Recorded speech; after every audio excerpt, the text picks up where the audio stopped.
I'm going to explain what it felt like from my perspective when tinnitus drove me to the mental hospital. So, because it's very important that you understand just exactly where I was with this stuff. Because I read things online and people are like, oh, people talk about me and they're like, he must not have had it bad. And I'm like, my God, dude, can you sleep? Yeah.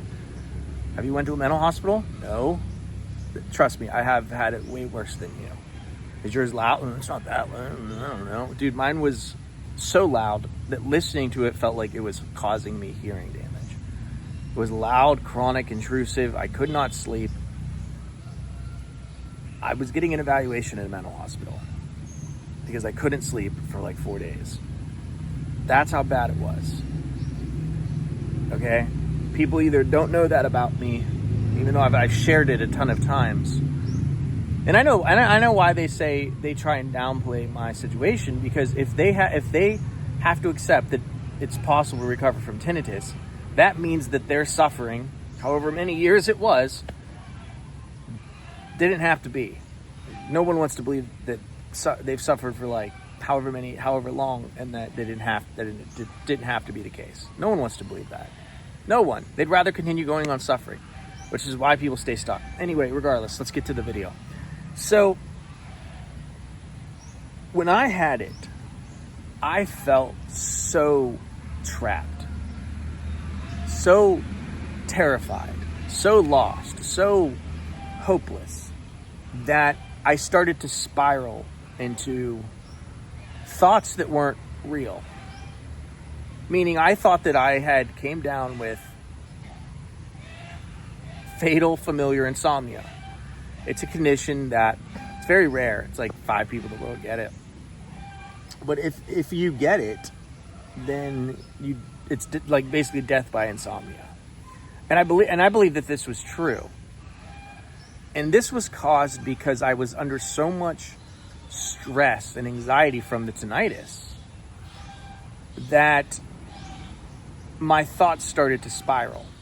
And this was before I practiced observing my thoughts. I didn't even know that I could. I just thought that when a thought told me something, it was true. And so my thoughts were saying, your insomnia is way worse. It's there's something wrong with your brain, basically. That's why you're hearing the ringing. That's why you can't sleep. See, this is proof. And you have this condition called fatal familiar insomnia. You can Google it, FFI. You can Google it and look it up if you want. But I believe that something far worse had happened to me. And then it didn't stop there. It was like it started to go on to other things. I thought I had ALS. I thought I had brain cancer. There was like 20 different things that I thought that I had. And every day I was checking for these medical symptoms because I was like, there's something wrong with me. Like, I couldn't shake it. I was trapped in a delusion of believing that it is health anxiety. I was still coherent enough to be like, maybe this is not the case, because I was always able to question it to some extent, but I would say I was probably about like 90% sure that I had something really wrong with me. And I'd always go to the doctors and they'd do the work, they'd do all the tests, and they'd send me on my way. They'd say, no, there's nothing wrong with you. Yeah, but I'd go home and they'd be like, well, what if they missed something? And that what if always sent me back into the spiral. It's funny how I'm talking about it now, because now it seems obvious that it was that experience was I should have been able to look at my thoughts and question them, but I couldn't at the time. I had no idea for this stuff. They don't teach you this in school. They don't teach you this in psychology. You have to learn this by reading books like Dark Night of the Soul, St. John of the Cross, the Desert Fathers, mystics, monks, Sufis, Zen masters. When you read their literature, you realize, I'm not my thoughts. And if a thought's telling me something, I don't have to listen to it. So when the thought was telling me that, you have this worse situation, now I can look at that thought and not believe it. But at the time I didn't. So because of that led me to, because like when when I believed I had some sort of thing that couldn't help me sleep, and the ringing was a symptom, and I'm heart beating and racing, and I'm experiencing anxiety and racing thoughts. I'm like, it all just like confirmed the story to me. So my brain says, look, you have this condition. I'm feeling symptoms. I can't sleep. I have a ringing in my ears. This just checks the box for, and then you go on WebMD and this checks the box for like 100 or 1,000 different things that it could be. And so then you're like, there's something seriously wrong with me. And then that leads to not being able to sleep even more because you're laying up ruminating over it. Right. And so then it's like the problem grows beyond tinnitus and it becomes this big, massive problem. And that's exactly how it was for me. And so like going on 4 days of sleep, I'm convinced I can't sleep. I'm spiraling into existential terror. I went to a doctor basically, and I was like, I'm not doing so well. I don't know what's going on with me. And this was during the time of COVID, and we have a conversation, and he's like, well, like, are you in a bad place? And I was like, I'm not in a good place. Like, I don't know what's going to happen. And this was all true. I never said anything bad. Like, I never said anything like, I'm going to do something bad to myself. I never said that. I was just like, well, I don't know what's going on. These are my symptoms. And he did all the, like, he tested me and everything. He's like, well, I can't see anything wrong with you, so this has to be psychological. So he sent me to the mental health place. And I thought I was just going to go talk to a doctor, but I didn't know it was like a health facility. So he probably thought I was in a really bad way. But when I'm telling you, I didn't say anything bad to him. I just said, I don't know what's happening. And I explained like what I thought was going on. And after he did the blood work and he did all of the things to me, he was like, obviously you're healthy. But to me, I was like, can you check for something else? Like, I thought there was still something going on or something like that. I don't know. But anyway, he sent me to a mental health place. And it's crazy because it was freezing cold in there. So like, I'm literally on the couch, like freezing. And I'm just like, I want to get to sleep. My main priority was like, I want to get to sleep. That's what I want. I want to sleep. I just wanted to sleep. And I told the doctor that. I said, can you just give me sleeping pills? He's like, no, we can't just give you sleeping pills. He's like, maybe the mental health place will give you sleeping pills. That's what I told him. I said, I just want to sleep, man. And they made me do all of these questions. And it's funny because like I was saying, you're freezing cold, you're and I was like, they gave me a blanket. So I'm sitting there like shivering in a blanket. And I'm just like, I remember thinking to myself, like laughing at the situation. I'm like, I look like a damn lunatic. I'm sitting here like with a blanket.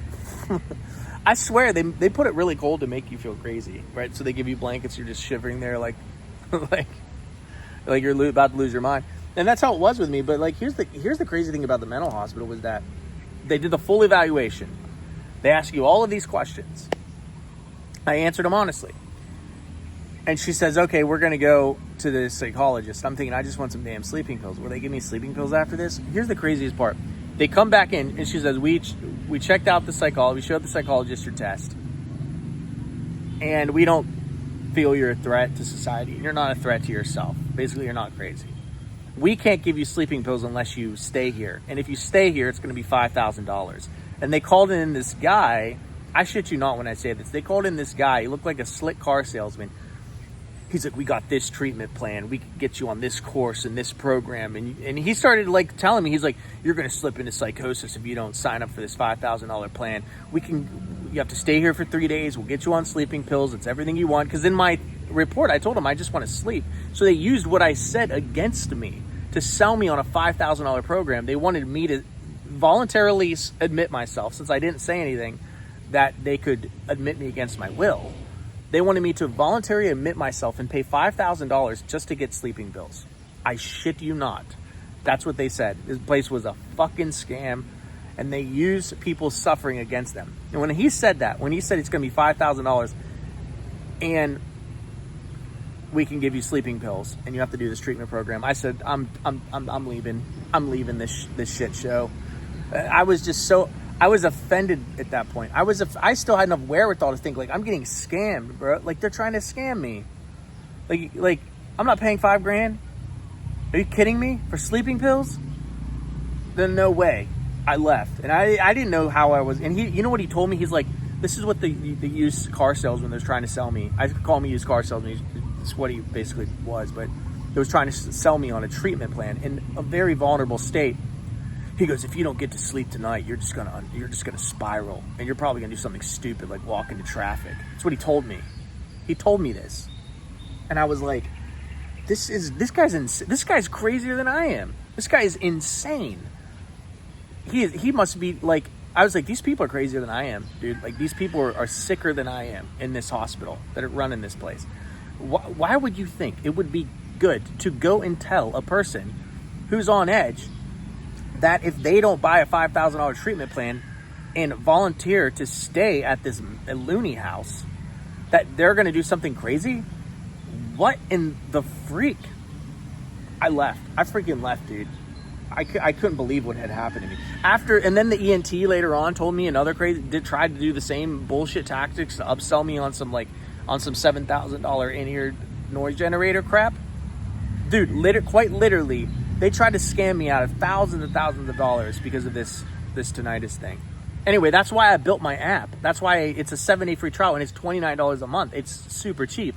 It has every single thing I could ever put into it. Because I was like, I don't want to scam people. This is insane. That literally, I got tinnitus. It led to me not being able to sleep. And then I had to navigate all of the damn scams. So I left. I left it. They talked me out of it. They sent him in and they talked me out of it is what happened. And then I looked at reviews, and the other people had this similar experience. They went in there for help. They were in a vulnerable state, and they freaking sold them up the river. They sold them up the river. They didn't help them at all. Anyway, I left, and I was like, I don't know how I'm going to get to sleep tonight. And I didn't sleep that night either. But I think I got like 2 hours of sleep, which was like better. It was like, oh, I'll take that. But eventually, I was able to get to sleep I did get sleeping pills, but it was through a teledoctor. He was like, yeah, we'll just give you this sleeping pill. It was like $3, and it helped me sleep. And I was able to recover because I had my sleep. Once I slept, like I took the sleeping pills and I slept all night, I was like, I can do this. I can recover from tinnitus. I can do this. I just needed sleep. And that's what I was begging for them to help me do, and they didn't do it. They wanted to freaking sign me up to a $5,000 treatment plan. Anyway, I'm convinced in Western countries, especially America, if you are having dark thoughts, if you are depressed, if you're anxious, if you can't sleep, don't go to a doctor. That's the worst freaking place to go. And definitely don't go to a mental hospital. They will make you crazier. They'll make you poorer. They won't even help you. They'll see you as just another sale, more profit.